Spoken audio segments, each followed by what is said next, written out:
সকলে 100 টাকা করে দান করেছেন। সকলের দান যেন কৃষ্ণচরণে পৌঁছে যায়। গোবিন্দ যেন সকলকে দীর্ঘায়ু দান করেন, সুস্বাস্থ্য দান করেন। তাই গৌর হরি বল, হরি বল। রাধারানী সেই মালা গেঁথে বসে আছেন কৃষ্ণের গলায় পরানোর জন্য। সুবল সে তো কৃষ্ণকে নিয়ে বসে আছে, আর রাধারানী বসে আছে জটিলার মন্দির। বৃন্দাদেব এসেছে, রাধে আনমনা হয়ে বসে আছিস। ও সখী, এই দেখ এই ফুলের মালা গেঁথেছি গোবিন্দের গলায় পরানোর জন্য, যা এই মালাটা কি আমার গোবিন্দের গলায় পরিয়ে দিয়ে। তাই বৃন্দাদেব বিহার পারে আসি আসে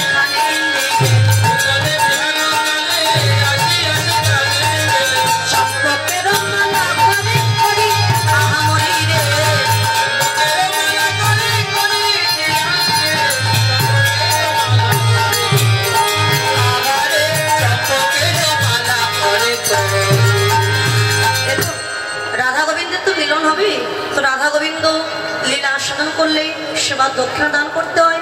যদি দক্ষিণা দিতে চান কেউ উঠবেন না, আমার এখান থেকে আপনাদের কাছে যাচ্ছে, আসলে আসতে হবে না। যদি দক্ষিণা দিতে চান আমার তরফ থেকে 2 জন যাচ্ছে, সকলে গোবিন্দের সেবা দক্ষিণা দান করতে।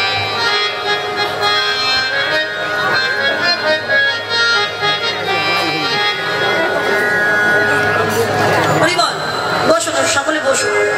তাই বৃন্দাদেবের রাধা কুঞ্জের তীরে এসে থাকে কি আমার একটি মালা,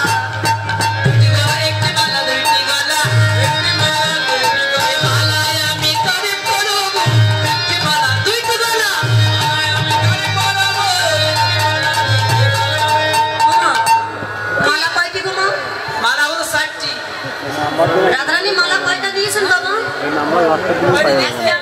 কিন্তু গলা কয়টা? 2টা। তাই বলে একজন মানুষের 2টা গলা নয়। কৃষ্ণ এবং সুবল বসে আছে। রাত্রে মালা যদি আমি সুবলের গলায় পরিয়ে দিই,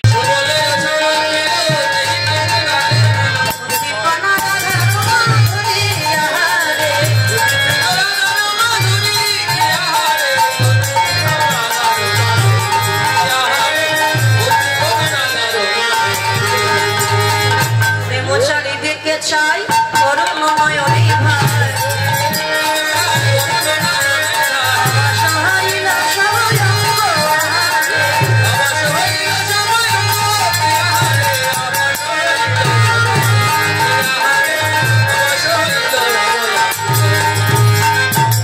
সুবল দেখে বুঝতে পেরেছে এটা বিরোহিনীর গাথা মালা। তখন নিজের গলায় না পেরে পরিয়ে গোবিন্দের গলায় পরিয়ে দিয়েছে। আর যেই না মালা পরিয়ে দিয়েছে অমনি রাধারানীর কথা গোবিন্দের মনে পড়ে গেছে, জ্বালা দ্বিগুণ বেড়ে গেছে। এই যে মা, মালায় কিন্তু যত জ্বালা, তাই না? যেদিন থেকে মালা পরানো হয় সংসারের জ্বালা বেড়ে যায়। তা মালা পরে রাধারানীর কথা মনে পড়ে গেছে। সুবলের হাত ধরে আমার গোবিন্দ আস্তে আস্তে অচেতন হয়ে গেছে। সুবলের পরে ধরে অচেতন হইল আমার প্রাণ গোবিন্দ, অচেতন হয়ে পড়েছে। সুবল দেখছে এই তো একটু আগে ভাই কানায় কথা বলছিল, কি হলো আমার পুরো অচেতন হয়ে পড়েছে। চিয়ারে দাস ও গোবিন্দ কি আহা বলল। সুবল কি বলছো কানায়, কি হয়েছে তোর একবার কথা বল। আহা রসিক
মন্দিরে বসে অচেতন কেন হইলে? যেদিন বনে আগুন লেগেছিল তুই আমাদের প্রাণ দিয়েছিস, কালিদাহে কৃষ্ণল পান করে মারা গিয়েছিলাম তুই প্রাণ দিয়েছিস। তুই যদি আজকে কথা না বলিস এই প্রাণ আমি আর রাখবো না, রাধাকুণ্ডের জলে ঝাঁপ দিয়ে প্রাণ বিসর্জন দেবো। সুবল যখন প্রাণ বিসর্জন দিতে চলেছে,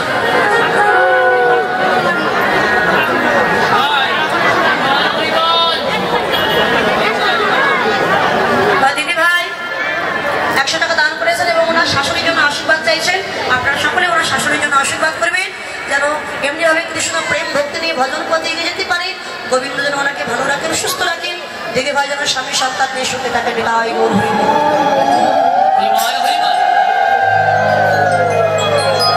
রাধে রাধে। এবার সুবল যখন প্রাণ ত্যাগ করতে চলেছে, প্রাণ গোবিন্দ চৈতন্য পেয়ে সুবলকে ডাক দিয়েছে, সুবল শোনো রে সুবল ভাইয়া নিবেদন করি, শোনো রে সুবল ভাইয়া নিবেদন করি, কহিলে শিয়ালালো না কহিলে মরি, কহিলে শিয়ালালো না কহিলে মরি, কাটিয়া চম্পক মালা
যদি মিলাইতে পারো আনিয়া তাহলে হইব তোমার দাস জনমের তরে, তোয়া পদ নিরখিয়া রইলাম বনে, না আসিলে প্রেমময়ী মরিব পড়া।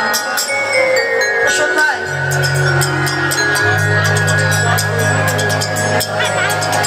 যদি রায়ধনী কিনে দেখাতে পারিস তবে আমার দুঃখ কষ্ট ঘুরে যাবে। রাগে আমার রাধাকে এনে দেখা, তোর জন্য যাবো আমি ওই রাধাকে আনতে জটিলার মন্দিরে। তোর নাম তো বিপদ ভঞ্জন, আমি যদি বিপদে পড়ি আমার রক্ষা করিস না। তাই সুবল যাচ্ছে রাধাকে আনতে জটিলার মন্দির। সুচতুর সুবল পবনবতী ধাবন চতুর সুবল পবনবতী ধাবন, আওল যাব কহি মাঝি আহারে আওল যাব দেবে। সুবল যাচ্ছে কি বলে, দেখা যেন না হয়,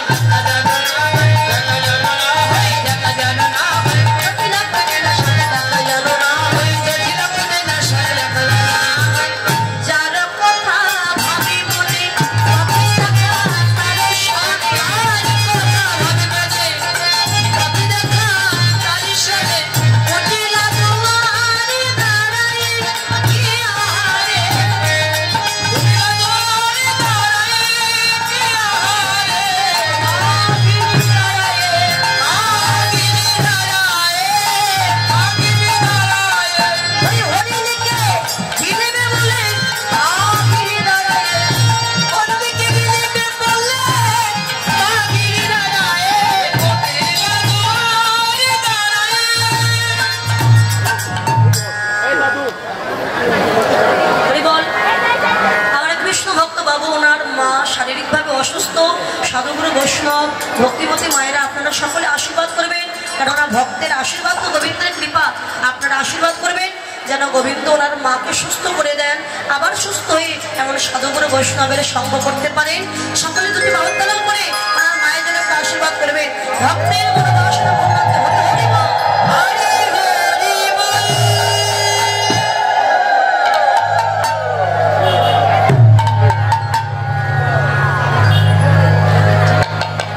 এবার কুটিলার ভাই চুপি চুপি যাচ্ছে, কুটিলার সঙ্গে দেখা হয়ে গেছে।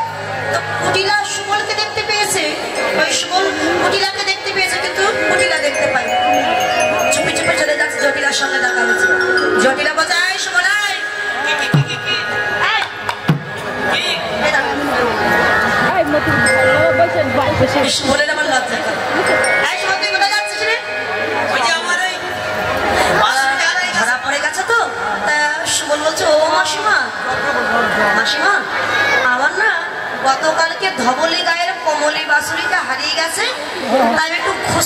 এখানে।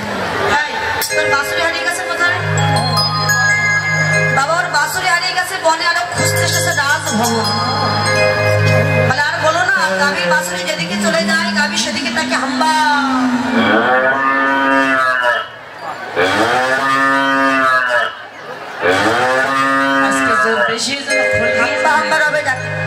মনে হয় এইদিকে এসেছে, এই জন্য গাভীটা অমন করে যাচ্ছে।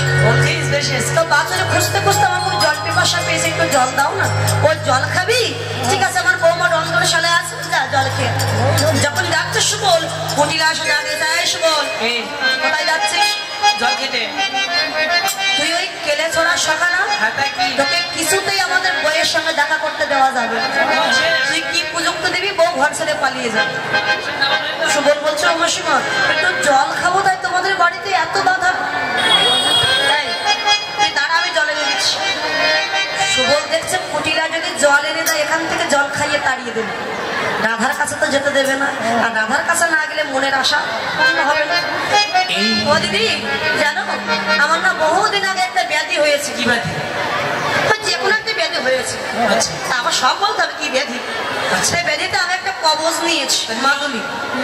এই কবজে আমার কিছু নিষেধ আছে, কি জানো? আমি যাত্রার হাতে খাই না,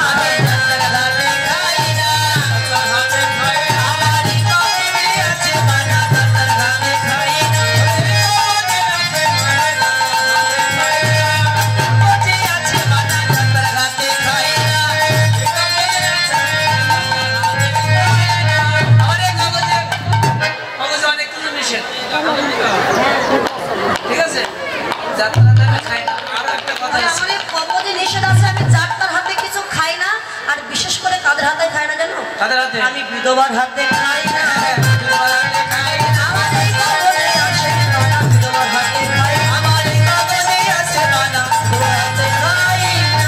আমি বিধবার হাতে কিছু খাই না।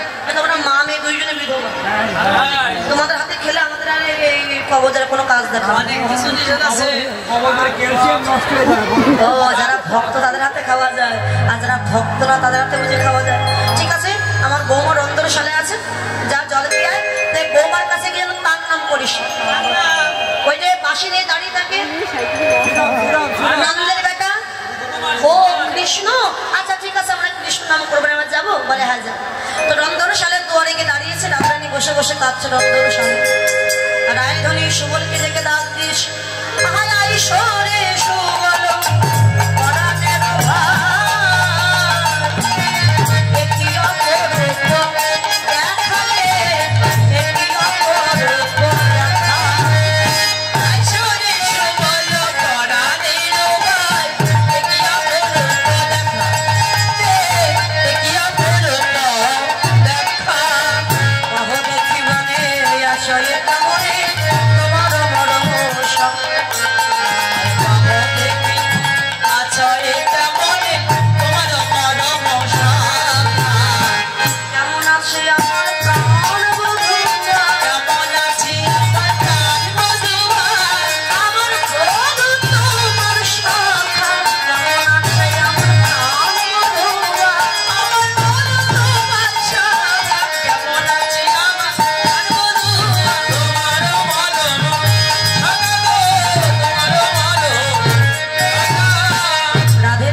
ওই রাধাকুঞ্জের তীরে যদি গোবিন্দের প্রাণ বাঁচাতে চাও, এখানে রাধাকুঞ্জের তীরে গিয়ে দেখা দিস।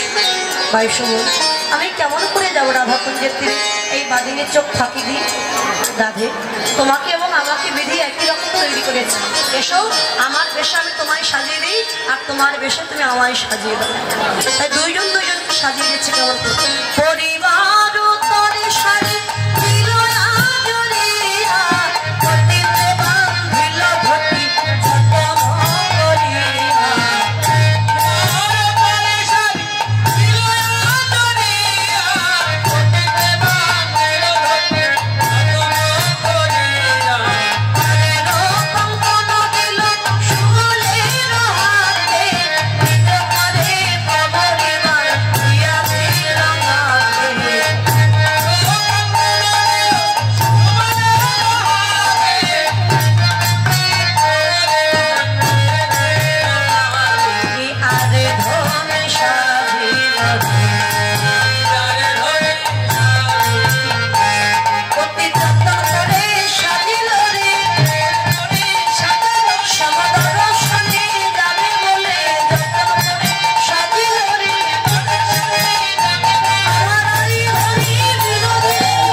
সুবল, মানে সুবলের যে বেশ ধুতি পাঞ্জাবি যা যা রাধাকে সাজিয়ে দিয়েছে। আর রাধার শাড়ি সুবল পরেছে, মাথায় ওড়না দিয়েছে, হাতে শাখা পরেছে, কপালে সিঁদুর দিয়েছে, সুন্দর করে সেজেছে। ও ভাই সুবল, আমার মনে হয় যাওয়া হবে না। নারীর সব লুকানো যায়, যুগল পয়োধর লুকানো যায়। এই পয়োধর্ম যে কৃষ্ণ সেবার ভাবি হল। রাধে যোগমায়া মাকে ডাকো। যোগমায়া মাকে স্মরণ করেছে, আমরা বাছুরি এনে দিয়েছি, আর বাছুরি কোলে নিয়ে রাধারানী যাচ্ছে সুবলকে ঘরে রেখে। তো জটিলা বাইরে দাঁড়িয়ে আছে, জটিলা ডাকতে চাই সুবল, জল খেয়েছিস বাবা? বাছুরি পেয়েছিস? কোথায় পেলি বাবা? কলা বাগানে বাছুরি পেয়েছিস? আচ্ছা। রাধারানী দেখছে আমার শাশুড়ি তো অনেক চিনতে পারে, প্রণাম করেছে। জটিলা চিনতে না পেরে রাধারানীর মাথায় হাত দিয়ে বলে, বাবা সুবল, তুই যে মনোবাসনা নিয়ে যাচ্ছিস ভগবান তোর মনোবাসনা যেন পূর্ণ করে। রাধারানী দেখলো আমার গুরুজনের আশীর্বাদ কোনোদিন বিফল হওয়ার অবশ্যই কৃষ্ণ দর্শন হবে। তো বাবা সুবল, আমার আয়ান তো কালী ভক্ত, একটু মা কালীর নাম গাইতে গাইতে জানা বাবা একটু শোনো। রাধারানী ভাবছে আমার বধূর নাম শ্যাম, আর মা কালীর আরেক নাম শ্যামা, তাহলে শ্যামের নামও বলা হবে, শ্যামা মায়ের নামও বলা হবে। বাছুরি করে নিয়ে যাচ্ছে, আমার শ্যামের নাম শ্যামা মায়ের নাম, হরিব আমার শ্যামের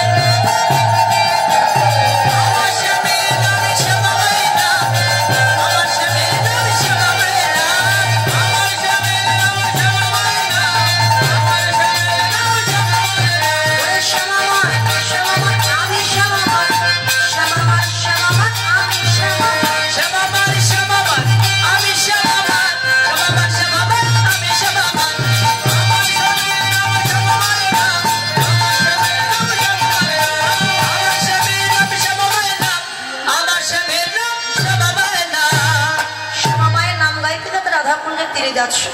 রাধারানী সুবল বেশ ধারণ করে, তো কৃষ্ণ বসেছিল রাধাকুঞ্জের তীরে, দেখছে সুবল ফিরে আসছে। ও যে রাধার কাছে ভাই সুবল, কিরে তুই আবার কেন? যাকে আনতে পাঠালাম সে রাধা কোথায়? রাধারানী দেখলো আমার বধূ যখন চিনতে পারেনি, একটু মজা করে বধূ, দেখো ভাই বলেছিলেন আমাকে চন্দ্রাবলীর ভবনে যেতে, ভাবিয়া গিয়েছিলাম আমি চন্দ্রাবলীর ভবন। তুমি যদি বলো আমি চন্দ্রাবলীকে আনতে পারবো, কিন্তু রাধাকে আনা আমার পক্ষে সম্ভব না। পানি পিপাসায় অনল সেবা করলে কি আর পিপাসা যায়? আমার এখন জল পিপাসা পেয়েছে, আমি যদি আগুন সেবা করি আমার কি পিপাসা যাবে? আমার রাধা যখন এলো না, এই প্রাণ আমি আর ডাকবো না, রাধা কুঞ্জের জলে প্রাণ আমি বিসর্জন দিল। এত বলে রাধা কুঞ্জে জলে ঝাঁপ দিল, অমনি বাছুরিতে জিয়া ধ্বনি আমার বধূ করে নিল।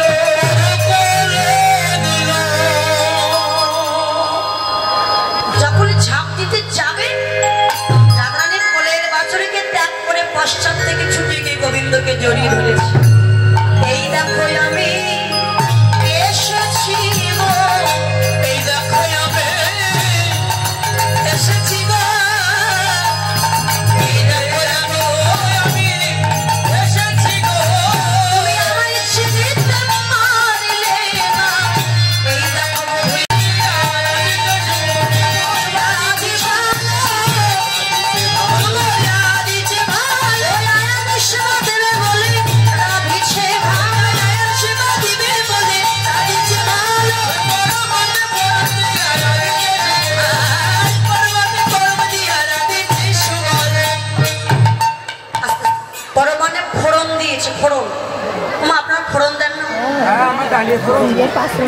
কি কিসের ফোড়ন দেন? জিরে ফোড়ন নাকি ঝাল ফোড়ন? 5 ফোড়ন রান্না করছে, দেখুন কেমন করে। শাকেতে শুক্তো দিল, অম্বলেতে ঝাল। শাককে শুক্তো বানিয়েছে, অম্বল মানে টক বা চাটনি, টকে দিয়েছে ঝাল, 1 কিলো ঝাল, ওই তো ভালো তো। আর পরমানে ফোড়ন, পরমান্ন মানে মিষ্টান্ন, ওই পায়েসে দিয়েছে ফোড়ন, জিরে ফোড়ন দিয়ে রান্না করছে 5 কেজি দাও। তো দেখছি অন্য রান্না করতে হবে, অন্য একটা হাঁড়িতে চাল দিয়েছে, জল দেয়নি, সরা দিয়ে উনানে দিয়ে জাল দিচ্ছে। তোমার চালগুলো তো গরম হবে না, যেহেতু জল দেয়নি, চালগুলো না হাঁড়ির ভিতরে চটপট করে ফুটছে। সুবল মনে মনে বলছে, আমি বলেছিলাম কানাই বিপদে পড়লে আমায় রক্ষা করিস ভাই, তাই বিপদে পড়েছি বলে কানাই বুঝে আমায় রক্ষা করতে হাড়ির মধ্যে এসে লুকিয়ে আছে। তাই ওর নুপুর, কানাইয়ের নুপুর রুনো ঝুনো তালে বাজছে। যেই না সরাটা তুলে দিয়েছে বাবা, অমনি ওই হাড়ির ভিতরে চালগুলো চটপট করে ফুটে সুবলের মুখে এসে গরম লেগেছে। সুবল কাছাল বলছে, ও কানাই ভাতে আবার কামড়াই না, ভাতে আবার কামড়াই না, ভাতে আবার কামড়াই না, ভাতে আবার কামড়াই না, ওরে ওরে ভাই কানাই ভাতে আবার কামড়াই, ওরে ওরে ভাই কানাই ভাতে আবার কামড়াই না। দেখ না কানাই ভাতে কামড়াচ্ছে। এদিকে কুটিলা চিন্তা করছে, একটু আগে তো সুবল এসেছিল, তাই এসে বউকে আবার কোনো প্রযুক্তি দিয়ে যায়নি তো, দেখে আসি তো। কুটিলা আগে ডাক দিয়েছে, বউ। সুবল তো পুরুষ মানুষ, সে মহিলা কণ্ঠে কথা বলবে কি করে, মাথায় লম্বা দিয়েছে। কুটিলা ডাক দিয়েছে, বউ। সুবল তখন বলে, আবার ডাক দিয়েছে,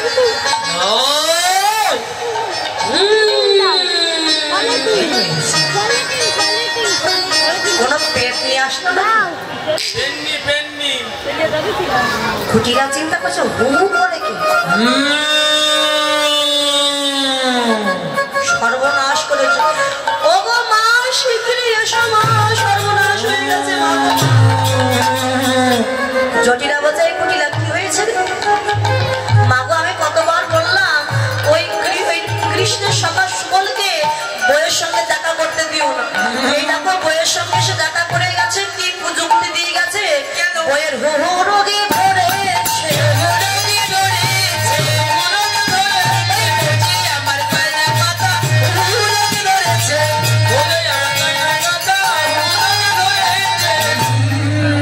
জটিলা বলছে, কই চল তো দেখি। জটিলা গিয়ে ডাক দিয়েছে, বউ।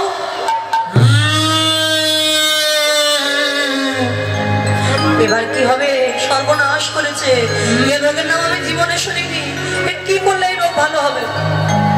এমন সময় যোগমায়া মা ললিতা বিশাখাকে পাঠিয়েছে, ললিতা এই সুযোগে তোমরা সুবলকে বাহির করে রাধাকুণ্ডের তীরে নিয়ে চলে যাও। ললিতা এসে বলে, জটিলে জটিলে শুনলাম তোদের বইয়ের নাকি হুহু রোগে ধরেছে। হ্যাঁ তো শুধু হু হু হু করে, তাই রোগ থেকে মুক্তি পাওয়ার একটা উপায় আছে। কি উপায়? তোদের বউকে আমাদের সাথে পাঠিয়ে দে, রাধাকুণ্ডের জলে স্নান করলে সমস্ত রোগ ভালো হয়ে যায়। ও বলছে, তাহলে এক কাজ কর, যেটা করলে রোগ ভালো হয়ে যায়, যা আমাদের বউকে নিয়ে যায়। এখন সুবল রাধা বেশে সখীগণকে সঙ্গে নিয়ে যাচ্ছে রাধাকুণ্ডে। আর কুটিলা মনে মনে চিন্তা করছে, কেমন করে রোগ ভালো হয় আমিও দেখতে চাই। কুটিলা যাচ্ছে চুপি চুপি চুপি চুপি চুপি চুপি চুপি যাচ্ছে পেছনে। রাধাকুণ্ডের তীরে গিয়ে দাঁড়িয়েছে সুবল এবং রাধা, দুইজনে রাধাকুণ্ডের তীরে আছে, সখীগণকে নিয়ে, সখাগণকে নিয়ে। তো সুবল বেশে রাধা রাধে দাঁড়িয়ে আছে, আর রাধা বেশে সুবল। আর রায়ধনী বলে, ভাই সুবল, তুই বর্তমানে রাধা রূপে দাঁড়িয়ে আছিস, তাই রাধা রূপ নিয়ে আমার প্রাণ বধুয়ার বাম পাশে দাঁড়ানো, দেখি না রাধা কৃষ্ণের যুগল দেখতে কেমন লাগে। আমি তো কোনোদিন যুগল দেখিনি, নিজের যুগল কি কখনো দেখা যায়? তুই একটু দাঁড়া, আমি যুগল দেখি। ওই যে বলেছি একই রকম দেখতে। কৃষ্ণের বাম পাশে গিয়ে দাঁড়িয়েছে সুবল, রাধার বেশে মাথায় ঘোমটা দিয়ে দাঁড়িয়েছে। আর সঙ্গে দিয়েছে সুবল তো পুরুষ মানুষ, অমনি প্যাচে প্যাচে শাড়ি খুলে, যে শাড়ি খুলে দিয়েছে দেখলো কি দিগম্বর সুবল হলো।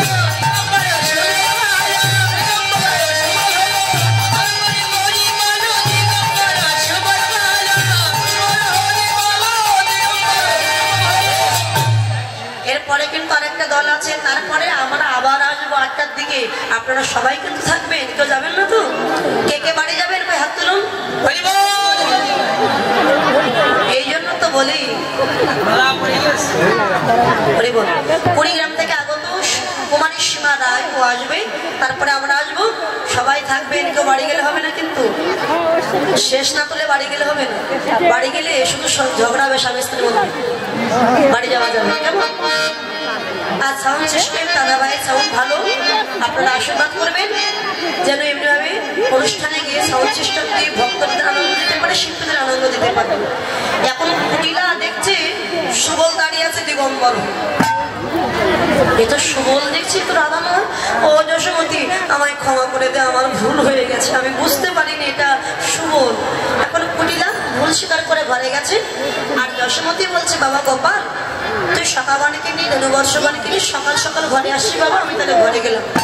এবার রাধা কৃষ্ণ প্রকৃত যে রাধা সুবল বেশে দাঁড়িয়েছিল, এবার গোবিন্দের বাম পাশ থেকে দাঁড়িয়েছে, সঙ্গে সবাই মিলে গান গাইছে। আর শ্রীমতী রাধিকার সামনে মিলিল না নাইয়া রে,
রাধা গোবিন্দের